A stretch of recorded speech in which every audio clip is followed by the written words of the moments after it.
নিজানত বহি থকা ব্যস্ততাৰ মাজত অকণমান তোমালৈ বুলি লিখিব সাহস কৰিছোঁ। ব্যস্ততা মানে বেলেগ ব্যস্ততা নহয়, তোমাক পাহৰিবৰ বাবে চলি থকা অহৰহ ৰন্ধনৰ ব্যস্ততা।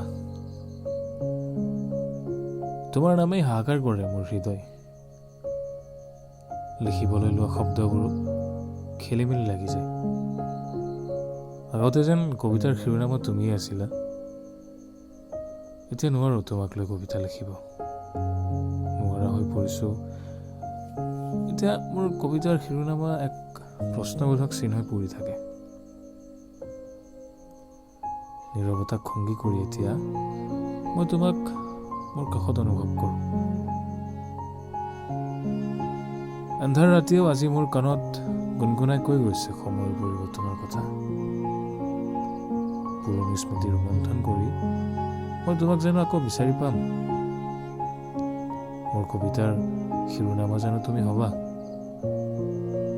মনত তুমি আহি বাৰে বাৰে আমনি কৰা, কিন্তু মোৰ চেষ্টা অব্যাহত তোমাক পাহৰিবলৈ।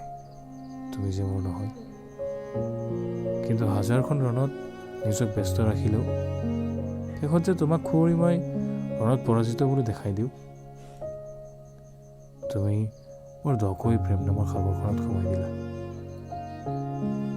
যি সাগৰৰ পানীত মই এতিয়া ডুব যাওঁ তুমি অবিহনে। এতিয়া মই তোমাক খুঁৱৰিয়ে নিজৰ মনটোক সান্তনা দিওঁ। এতিয়া তুমি মোৰ মাথো স্মৃতি বুলি।